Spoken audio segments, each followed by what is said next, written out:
Jadi kita harap tidak berapa lama lagi pihak pemerintah Indonesia akan memberi keputusan dengan harapan positif lah. Dua syarikat Malaysia ini akan diberi tender untuk projek pembangunan residential tower. Tapi saya kira proses pemindahan capital itu ada persamaannya juga. Yang mungkin kelemahan-kelemahan kami waktu dahulu bisa dipelajari oleh Indonesia untuk menambah baik proses pemindahan capital city ke Nusantara. Deforestation itu, forest kalau bahasa kita itu hutan. Hutan itu salah satu elemen pohon. Kelapa sawit itu bukan batu. Pohon.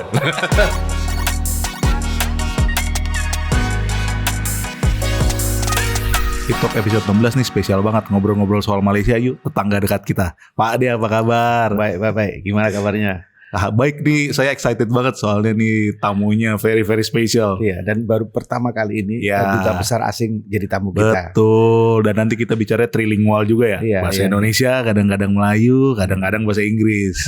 Boleh. Pak Ade semangat kan nih pengen ngobrol-ngobrol sama tamu spesial kita nih. Karena kita bicara dengan negara tetangga itu jiran selalu menarik. Ya. Jadi kita perkenalkan, kalau teman-teman udah lihat di thumbnail, ya tamu untuk Deep Talk episode 16 ini Duta Besar Malaysia untuk Indonesia, Bapak High Excellency Datuk Syed Muhammad Hazrin Tengku Husin. Selamat pagi, selamat datang. Welcome. Ya Pak Dubes. Duta Besar. Terima kasih. Ya. Gimana kabarnya Pak? Alhamdulillah sehat. Pak Duta Besar ini very special karena dia seperti pulang kampung. Karena kesini sudah 2 penempatan yang kedua kalinya. Bukan first time ya, udah pernah ini ya. Iya, Pak Duta Besar, Excellency, Pak Duta Besar tentu tahu bahwa kita bertetangga. Bertetangga itu suka ada yang hangat, ada yang tidak gitu ya. Dalam bahasanya itu ada istilah stable tension. Bagaimana Pak Duta Besar Excellency melihat konsep stable tension ini? Iya, sebagai jiran pasti kita punya banyak isu yang kita punya. Ya. Tapi kita juga banyak persamaan. Iya, itu dia. Antara Malaysia dan Indonesia. Yang penting kedua-dua negara, kedua-dua rakyat mahu lihat bagaimana hubungan di antara kedua negara ini lebih baik. Sebagai yang kita selalu sebut bersama negara serumpun. Yeah. Malah ada yang bersaudara pun, keluarga di pihak di sini di Malaysia dan juga di Indonesia kan. Intermarriages di antara dua rakyat kita. Malah kalau kunjungan ke kedutaan tu yang paling ramai secara pukul ratanya tentang isu inilah, mahu membina keluarga di antara yang Malaysia dan rakyat Indonesia. Itu yang paling ramai lah. Antara lawatan ke kedutaan. Jadi yang penting saya kira pemerintah Malaysia dan Indonesia sedar bahawa kedua negara tetangga ini harus berada pada landasan yang sangat baik. Ya, isu-isu kita boleh handle bersama kerana hubungan Malaysia dan Indonesia ini kalau dari konteks dengan negara-negara lain antara hubungan yang sangat komprehensif, sangat strategik dan mekanisme-mekanisme dua hala di antara pemerintah itu sangat menyeluruh dari peringkat tertinggi sampai ke peringkat yang bawah. Jadi saya lihat setahun di sini hubungannya sangat baik. Dan kita berharap hubungan ini akan terus membaik di masa hadapan. Saya lihat selama setahun terakhir ini, selama Pak Duta Besar ada di sini, itu kelihatannya semua aman, terkendali, semua bisa di-manage dengan baik. Kelihatannya seperti itu. Tapi ada hal yang baru Pak Duta Besar, Excellency, bahwa kita akan memiliki sebuah kepemimpinan baru, ya hasil dari pemilu yang kemarin, di mana Pak Prabowo sama Pak Gibran akan mengambil posisi sebagai, ya, ini tentu sesuatu yang baru bagi Indonesia juga baru nih, baru. Nah tentu kita ingin tahu nih apa itu pandangan Excellency selaku duta besar, dan juga pandangan Kuala Lumpur. Tentu agak spesifik, berbeda dengan Pak Jokowi. Saya kira sebagai sebuah negara tetangga, apa yang berlaku di negara jiran itu memang diikuti dengan rapat oleh bukan saja pemerintah, tapi sebenarnya rakyat Malaysia juga. Memang pemberitaan mengenai pemilihan di Indonesia ini menjadi ikutan. Malah ada beberapa kali pun wartawan-wartawan dari Malaysia datang untuk membuat liputan mengenai pemilihan di Indonesia. Dan setiap kali berlaku pertukaran, saya kira level of excitement tu agak tinggi lah. Mau lihat bagaimana nanti potensi hubungan di antara Malaysia dan Indonesia. Dan Pak Prabowo dan Pak Gibran telah dipilih oleh rakyat Indonesia. Jadi buat masa sekarang, saya kira mereka rakyat Malaysia lah mau melihat nanti bagaimana hubungan di bawah pemerintahan Pak Prabowo dan Pak Gibran tentang hubungan Malaysia dan Indonesia. Kerana ya tadilah seperti kita bincang awal tadi, kerana memang hubungan kita ni sangat dekat dan yang ada yang bersaudara dan sebagainya. Secara amnya saya tengok, saya lihat, saya punya observation, rata-rata memang kita mahu hubungan tali persahabatan di antara Malaysia dan Indonesia ini terus kukuh dan maju lah. Baik di peringkat G2G, di peringkat kerjasama ekonomi, perdagangan dan investasi, dan juga di peringkat hubungan di antara masyarakat. Kelihatannya Pak Prabowo ini sangat concern juga tentang masalah-masalah yang kaitannya dengan pertahanan.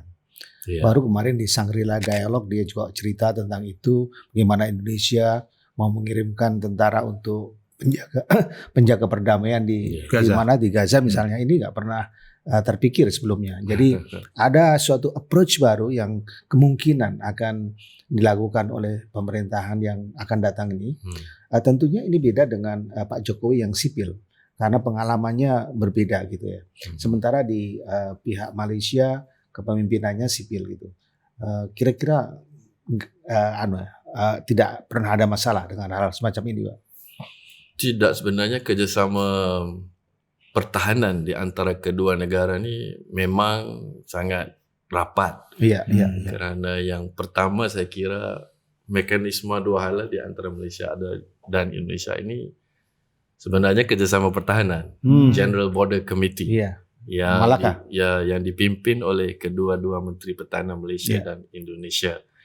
Dan mungkin secara kebetulan Menteri Pertahanan Malaysia yang dahulu sekarang Menteri Luar Negeri Malaysia. Jadi Menteri Luar Negeri Malaysia ini sudah kena rapat dengan Pak Prabowo sebagai waktu kedua-duanya menjawat sebagai Menteri Pertahanan.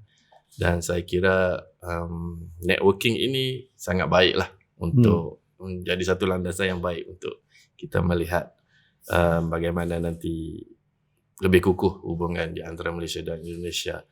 Mengenai cadangan untuk menghantar tentera pengaman dari Indonesia, saya kira kita pun melihat bagi Malaysia sesuatu yang penting, kerana kalau di sana itu memang pihak Palestin meminta untuk termnya dipanggil protection of civilians. Jadi dengan konflik yang melanda di sana sudah sekian lama, memang kita melihat pentingnya kalau ada diberi mandat untuk tentera pengaman, itu sangat penting kerana kita akan berada di tengah-tengah dua pihak yang bertelagah yang berkonflik Yeah. dan menjadi seperti mediator atau penyejuk lah. Iya. Tapi Malaysia antara ini dua menarik, pihak.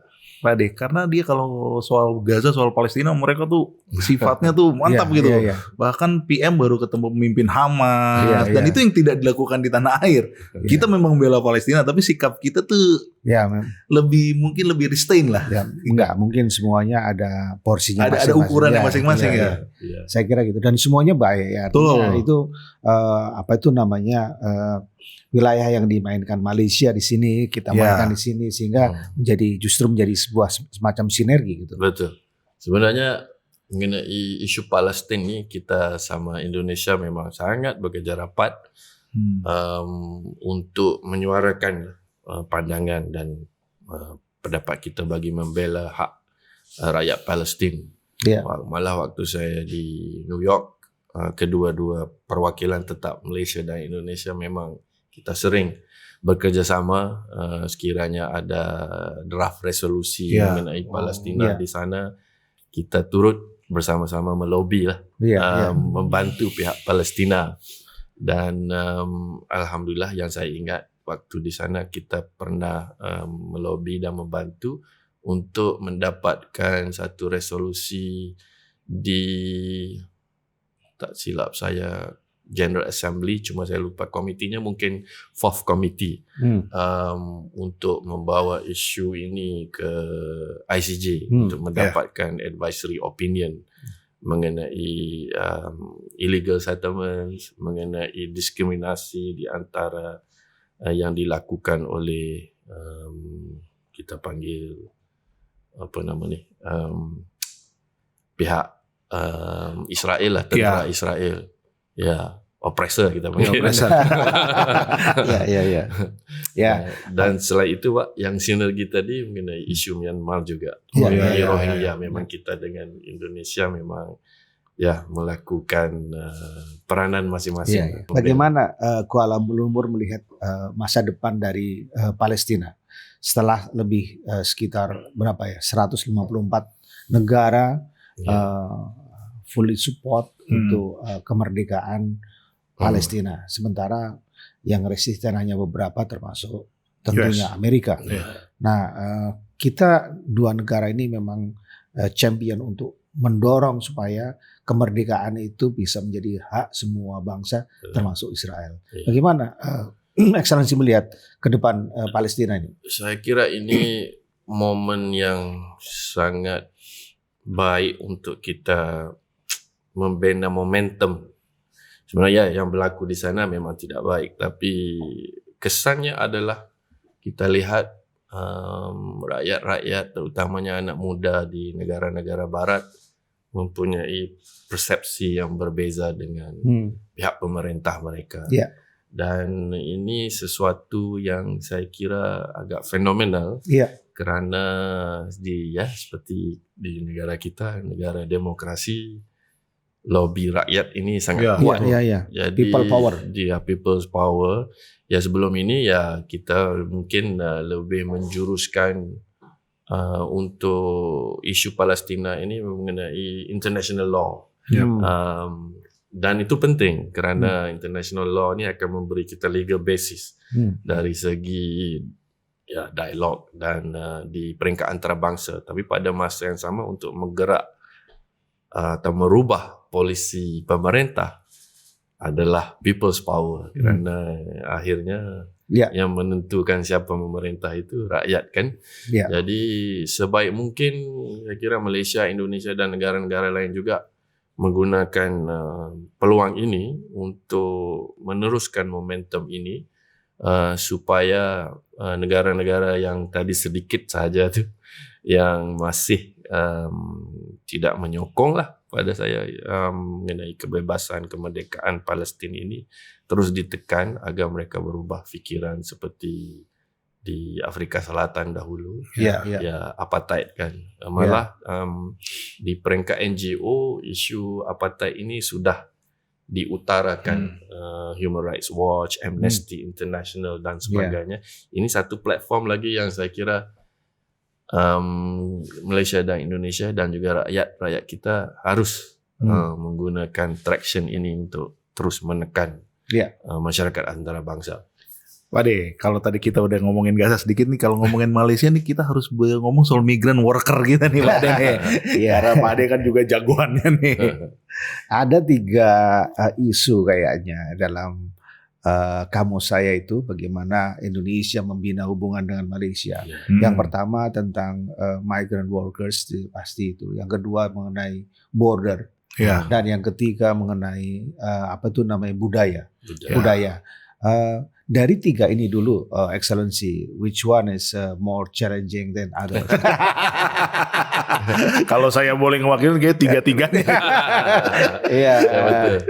Dia sebenarnya 3-3 memang penting.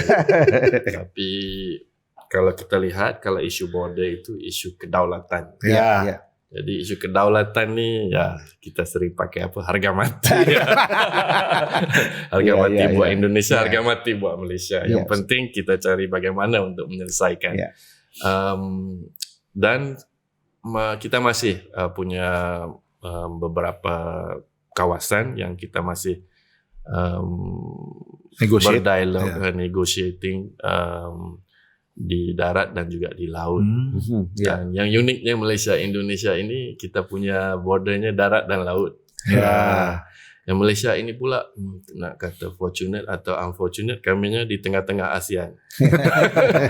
Jadi isu border ini bukan dengan Indonesia saja, dengan Singapura ada, dengan Thailand ada. Yang kami punya ada cuma dengan Laos dan Myanmar. Ya, itu pun Myanmar ada isu lain. Jadi yang ini harus kita selesaikan. Tapi isu border ini akan ambil masa yang agak lama lah selalunya negosiasinya, karena sangat sensitif. Sangat teknis juga. Ya, teknis dan sensitif. Dan harus ada kekuatan dari kedua-dua pemerintah yang tentunya disokong oleh rakyat masing-masing untuk kita menyelesaikan isu border ini. Dan kalau selesai, saya kira tiada hambatan lagi untuk Malaysia dan Indonesia terus melompat lebih jauh lah dalam hubungan di antara kedua negara. Dan isu yang 2 tadi, budaya dan migrant workers, pada saya penting kerana ya itu terutamanya migrant workers, kerana itu isu kemanusiaan dan emosi juga harus dijaga. Dan sudah tentu ya dalam hubungan 2 hal ini yang penting tadi sovereignty, tapi pada masa yang sama undang-undang negara masing-masing. Dan kita itu premisnya, parameternya. Jadi setiap isu kita akan tangani dengan semangat kerjasama dan juga melihat bagaimana undang-undang kita menjaga kebajikan bukan saja rakyat Malaysia tapi juga rakyat asing, termasuk rakyat Indonesia yang paling ramai lah di Malaysia. Dan kita punya mekanisme 2 halanya yang mengawal lah. Salah satu yang cukup ramai tentunya banyaknya warga Indonesia yang ada di Kalimantan Utara. Undocumented Pak De. Ya, banyak undocumented juga gitu ya. Jadi antara kebutuhan Malaysia akan tenaga kerja, kemudian juga ada ketimpangan ketimpangan welfare antara sana dan sini, sehingga terjadilah sebuah pergerakan yang itu sangat alami seperti itu.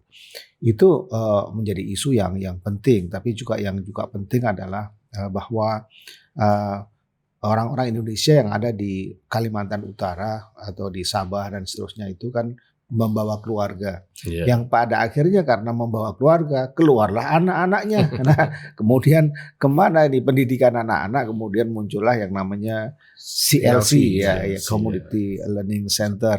Kita appreciate Malaysia memberikan izin kepada kita untuk memberikan kesempatan untuk memberikan pendidikan. Kalau tidak, itu akan memberikan masalah buat Malaysia sendiri, dan kalau pulang masalah buat Indonesia.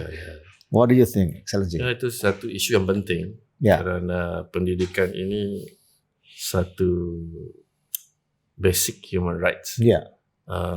Dan memang bagi Malaysia saya kira sama dengan Indonesia, education is universal. Jadi secara prinsipnya begitu. Dan yang maka tadi kita pun punya undang-undang dan peraturan. Di Semenanjung beda, Sabah dan Sarawak beda. Yang penting adalah kita harus melihat bagaimana mahu hak anak-anak tadi terpelihara. Yang penting sekali adalah kalau illegal kita haruslah legalize. Iya. Supaya mereka ini tidak, dalam bahasa Inggrisnya vulnerable, Iya, iya. rentan mudah dieksploitasi oleh pihak-pihak yang tidak bertanggung jawab lah. Itu yang pertama. Yang kedua mengenai pendidikan tadi, sekarang yang kita punya cari solusinya adalah CLCs. Iya.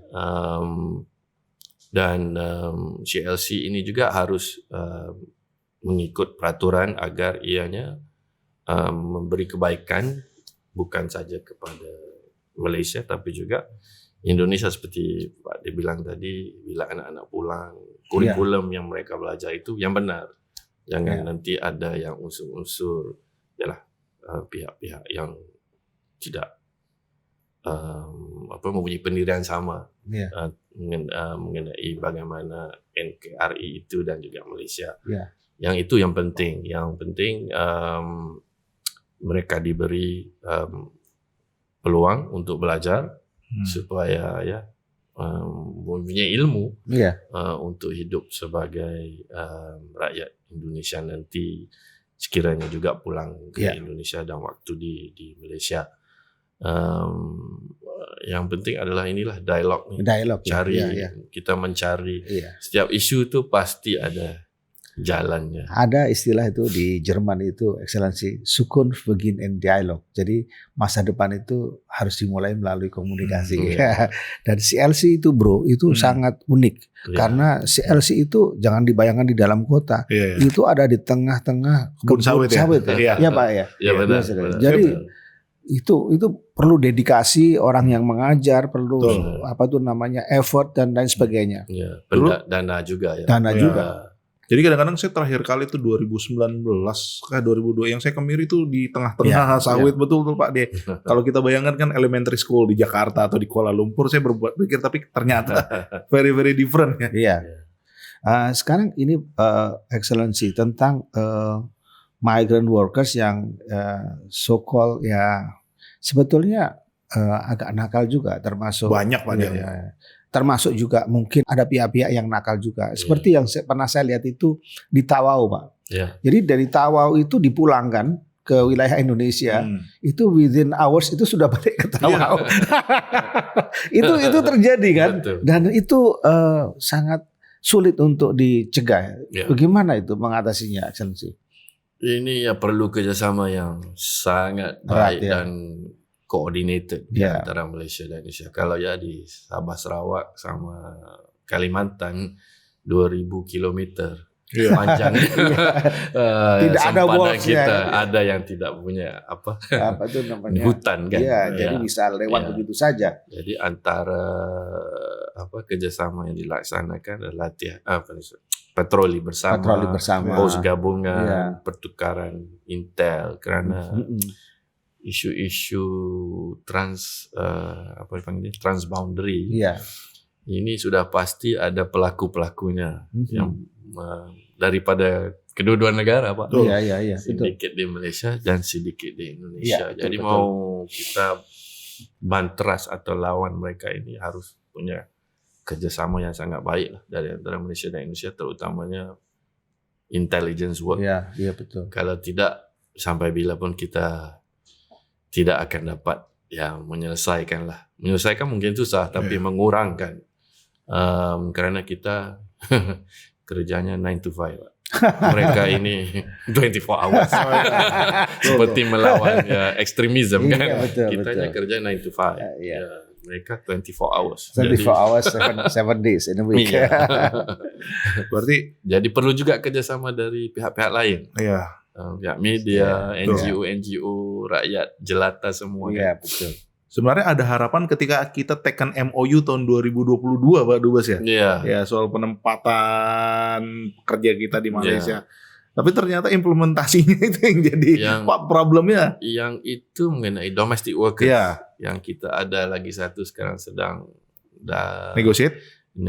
Untuk renewal adalah formal workers. Formal. Yang penting dua MOU ini adalah untuk kita mengurangkan rakyat Indonesia datang sebagai illegal. Karena kalau illegal, mereka pun kalau ditekan, dieksploitasi, takut untuk pergi ketemu PDRM dan sebagainya kan.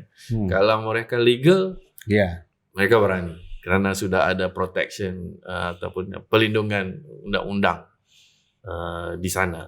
Itu yang penting. Jadi kita harap nanti ke depan MOU formal workers nanti pun akan berjalan. Karena sebenarnya demand ada, supply pun ada mau ke sana. Dan sindiket ini pun yang ada. Jadi kita harus mengurangkan, menutup lubang-lubang jurang-jurang ini. Iya. Excellency, salah satu yang saya pikir menjadi concern kita bersama adalah banyaknya warga Indonesia yang di Malaysia itu terancam hukuman mati. Itu memang karena memang aturan dadah ya. Dadah itu narkoba itu sangat ketat gitu ya. Nah, tapi memang so far kayaknya belum ada yang dihukum mati ya. Sepertinya udah di ini juga ya Pak Dubes ya, sudah di moratorium ya. Sebenarnya ada moratorium. Ini menarik Jadi nih Pak gimana Dubes. perkembangannya gimana Pak? Dan juga ada undang-undang baru. Kalau dahulu undang-undang narkoba ini hakimnya nggak punya wewenang. Kalau kita ketemu katakan 100 gram dadah ganja ke apa, hukumannya harus mandatory, hukuman mati. Sekarang ada discretion untuk hakim menilai dan melihat bagaimana untuk hakim itu memberi hukumannya lah. Jadi moratorium saya kira masih berjalan di Malaysia kerana undang-undang mengenai hukuman mati ini masih dalam proses untuk diubah. Cuma satu yang sudah berjalan adalah hukuman narkoba tadi, keputusan hakim itu sekarang mereka sudah punya wewenang sendiri berbanding dengan dahulu. Kalau dahulu ketemu positif ya betul, terus hukumannya hukuman mati, nggak bisa diubah. Iya. Excellency, sekarang kita pindah ke masalah-masalah yang kaitannya dengan ekonomi. Saya mendengar bahwa Malaysia ini very eager to invest in IKN. Our new capital. Hopefully yes. Ya, hopefully yang sedang ya banyak kerikilnya ya Pak dia. Iya. Ya sana memang banyak kerikil. Ya itu benar loh. Benar-benar banyak kerikil. Iya. Gimana perkembangannya, Excellency? Do you see any progress terhadap apa itu namanya konsep-konsep kerjasama investasi yang mungkin sudah diteken saat ini sehingga perkembangan yang ada itu promising atau tidak dan lain seterusnya? Malaysia ini seperti saya sebut tadi antara negara yang mempunyai paling banyak LOIs, letter of intent untuk bekerjasama di IKN. Dan ada dua syarikat Malaysia yang sudah agak advance dalam proses pertimbangan oleh pihak OIKN kan? OIKN ya, kalau Malaysia OIKN. Dan juga pihak pemerintah. Jadi kita harap tidak berapa lama lagi pihak pemerintah Indonesia akan memberi keputusan dengan harapan positif lah. Dua syarikat Malaysia ini akan diberi tender untuk projek pembangunan residential tower di sana. Residential tower ya. Kita quite advance lah dua company. Yang lain masih ada. Tapi kebanyakan juga dari 24 ini kebanyakannya kepakaran mereka ini keahlian mereka lebih untuk fasa yang bukan fasa konstruksi, Oh, itu. bukan fasa pertama dan kedua, lebih fasa ketiga dan keempat. Services seperti apa ICT, communication technology dan sebagainya. Hmm. Tapi memang yang dua ini agak advance lah. Hmm. Itu Ya. harapan kita lah. Ya. Yang Jadi penting syarikat Malaysia juga dapat berpartisipasi dalam pembangunan OIKN nanti. kalau kita melihat pemerintah Indonesia sepertinya push very hard agar Iya. 17 Agustus bisa Iya. Bisa upacara. upacara 17 Agustus Iya. apa Independence kemerdekaan di ya. sana. Iya. Ya, ini menunjukkan bahwa wah dengan segala cara Indonesia ingin bahwa Itu yang dengan segala caranya yang kita takutin ya Pak Dea. ya. Nah, berarti ini di bidang housing ya, Pak Ya. Yunus ya. Oh, iya, Residential Towers. Residential tower ya, Ya. oke. Melihat dari experience dari Malaysia, Malaysia ya. dalam ketika memiliki apa itu namanya capital baru. Ya, move ya. Memang berbeda sih dengan Indonesia Beda. karena Indonesia move-nya itu dari satu tempat ke tempat lain. Dari sangat pulau jauh, lain ya. ya. Ya. Kalau di sana kan hanya 60 kilo ya. Iya. Ya, itu 30 apa lesson learn yang kita bisa ambil, Excellency? Mungkin walaupun jarak antara Kuala Lumpur Putrajaya itu agak dekat, Iya. tapi saya kira proses pemindahan capital itu ada persamaannya juga.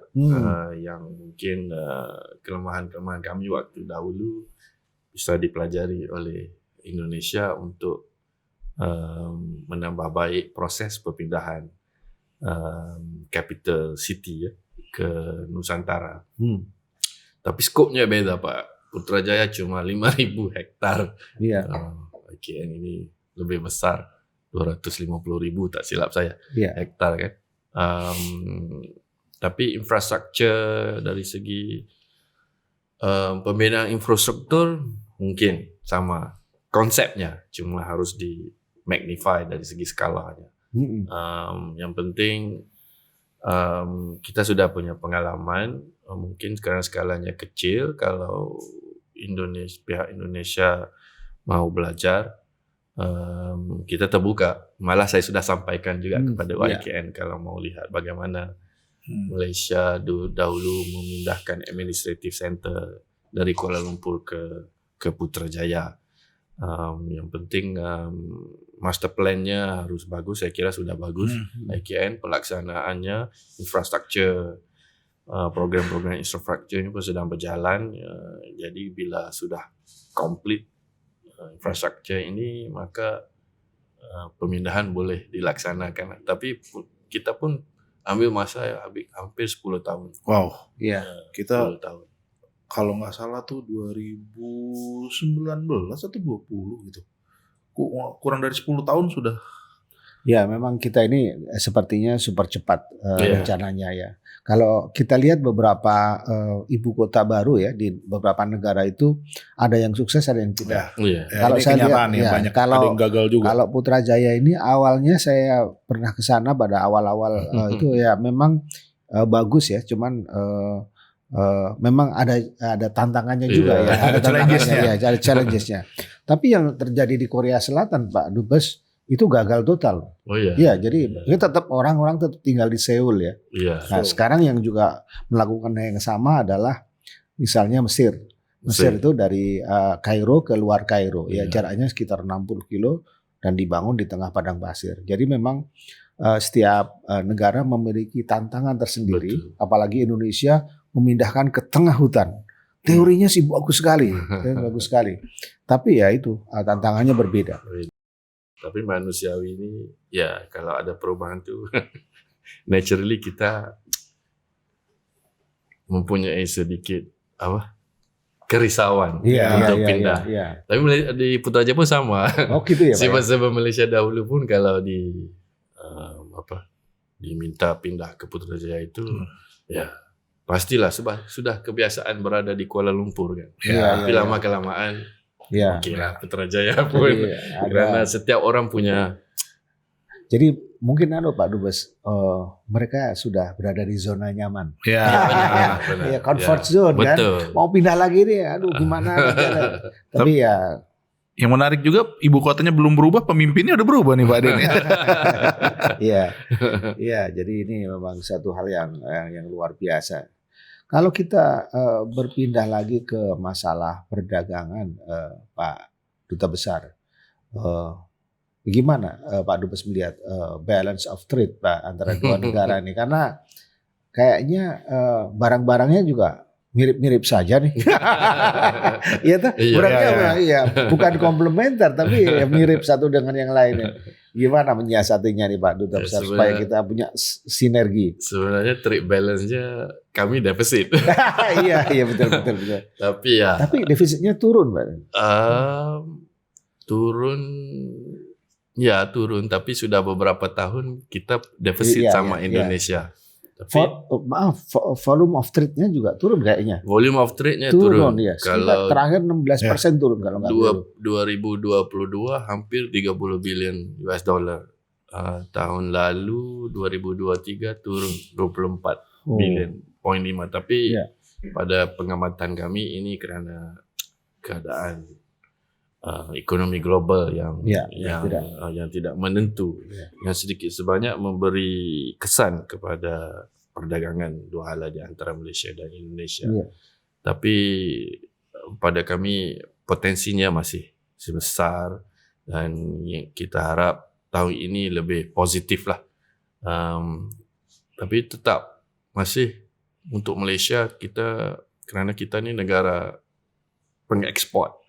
Kita agak lebih terbuka kepada ancaman dari luar. Kerja geopolitiknya ada masalah, ekonomi globalnya tidak berapa membaik, kesannya lebih terasa di Malaysia kalau berbanding Indonesia. Nah, Indonesia punya domestic demand yang lebih besar, seperti insulated dari ancaman-ancaman global. Yang penting kami harus bekerja keras untuk menaikkan lagi perdagangan dua hala lah di antara Malaysia dan Indonesia. Itu karena produknya mirip atau apa ya? Enggak juga. Saya kira sekarang kita sudah berada di globalisasi 2.0 sekarang, 2.0. Kita sedar dari ancaman pandemik COVID dahulu, kita tidak hanya perlu bersaing zero sum game, karena sekarang kita bisa juga bekerjasama komplement antara satu sama lain walaupun produk-produknya hampir sama. Seperti contoh tourism, memang ada pendekatan untuk Malaysia dan Indonesia sama-sama mempromosi tourism di kedua negara di peringkat dunia. Iya. Pak Duta Besar, saya ingin single out tentang isu yang agak sensitif, yaitu mengenai kelapa sawit. Palm oil. Jadi kita itu sama-sama produsen kelapa sawit terbesar di dunia. Indonesia nomor 1, Malaysia nomor 2, dan kita sama-sama menghadapi yang namanya Black campaign. Namanya EUDR, European Union Deforestation Regulation, yang itu sangat, menurut Indonesia itu sangat tidak adil, tidak fair. Kemudian bahkan banyak negara juga sudah mulai against terhadap itu, sehingga sempat mundur 1 tahun implementasinya. Sekarang bahkan beberapa organisasi di Amerika juga tidak setuju dan lain sebagainya. Kita berada pada lini yang sama menghadapi yang namanya Uni Eropa. Your comment, Itu saya kira satu contoh kerjasama yang paling baik dan mantap di antara Malaysia dan Indonesia. Karena kita bersaing sebenarnya. Produknya sama. Tapi kita sadar bahwa kepentingan umum lebih besar dan kita perlu bekerja sama. Kerana yang di belakangnya industri sawit di Malaysia dan Indonesia itu yang besarnya adalah kelompok golongan ini masyarakat kita kan, small holders, Iya. kebun kecil Iya, kita iya, panggil. Dan Indonesia lebih ramai Iya. dari Malaysia.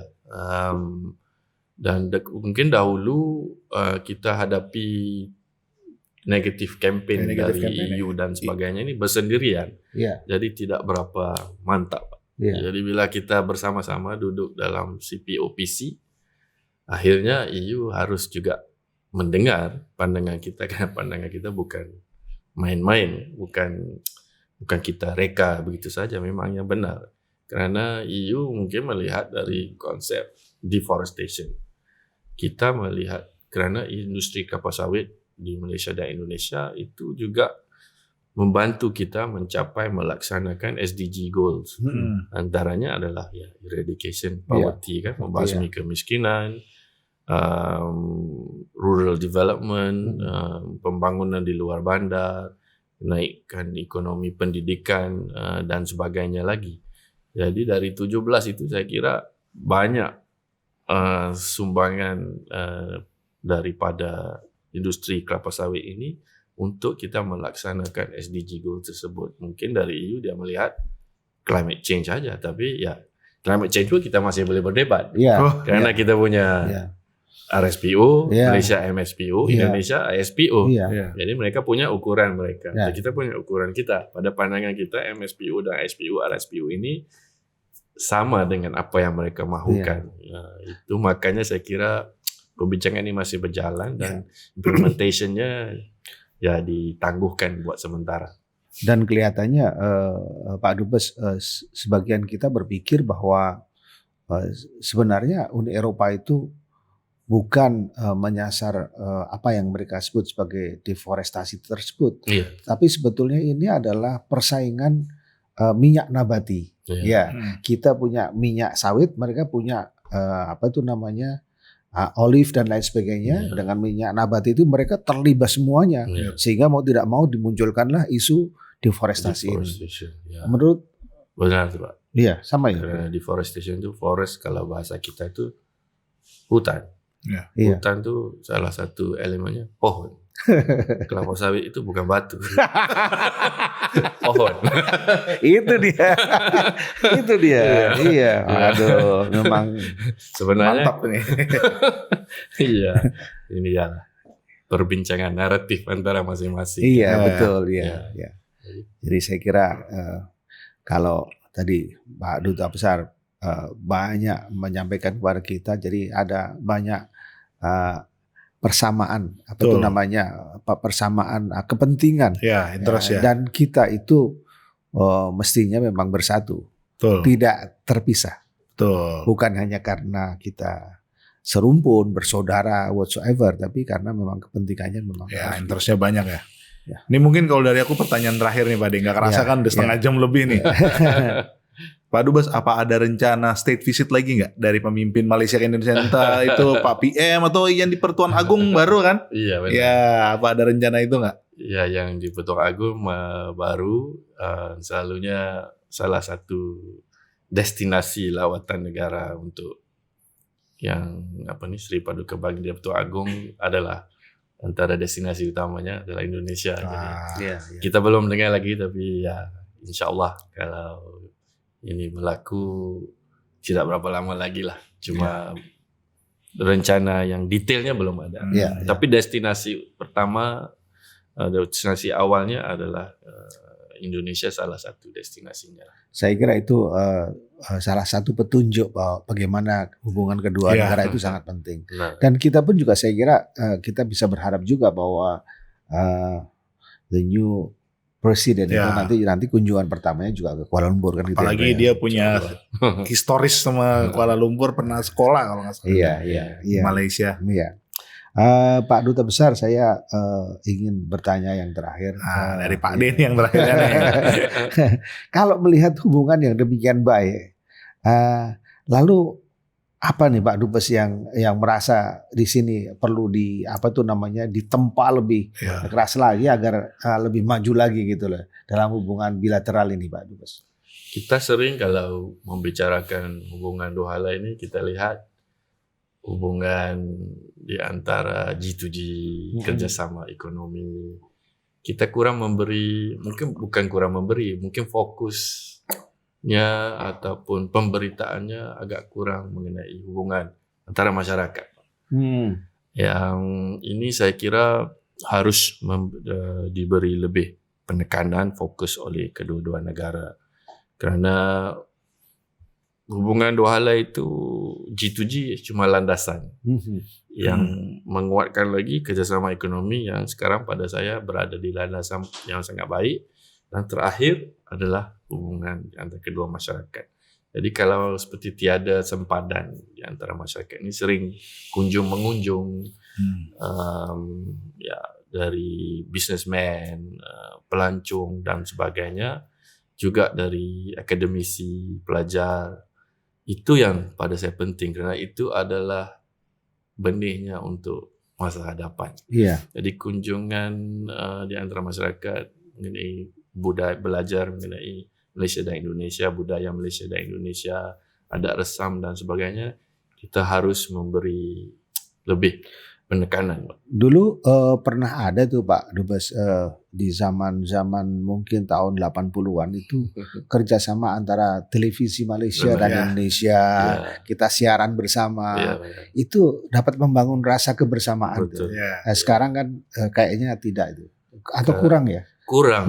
Ya. Mungkin bisa dihidupkan kembali tuh Pak Dubes. Itu antara inilah dalam pemikiran kami juga untuk menghidupkan kembali seperti program seperti Tutian Muhibah. Iya, Tutian Muhibah. Betul. Itulah saya bisa kenal Exi.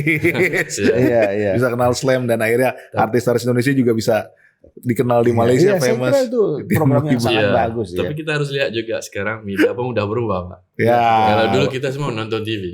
Sekarang enggak. Jadi mungkin harus diadaptasi. Betul. Saya kira betul. Mungkin podcast pun bisa antara Malaysia sama Indonesia, antara kumparan dan media Malaysia dan sebagainya. Saya kira itu sesuatu yang kita harus lakukan bersama. Terima kasih Pak Dubes. Harus bisa berpantun bersama. Ya, ini pembicaraan kita hangat banget ya. Dan juga makasih juga Pak Dubes sudah menyempatkan waktu di Kumparan. Di tengah pasti sibuk banget nih. Terima kasih Pak Dubes. Mudah-mudahan tetap sehat, tetap semangat, tetap membangun manfaat. Insyaallah, amin. Sama-sama kita. Terima kasih teman Kumparan udah menyaksikan Deep Talk episode 16 dengan Dubes Malaysia. Kita jumpa lagi dengan Deep Talk selanjutnya, membicarakan topik-topik internasional yang aktual dan faktual. Andreas Giri undur diri, Pak D dan Pak Dubes Malaysia, Pak Dato. Terima kasih banyak. Terima kasih.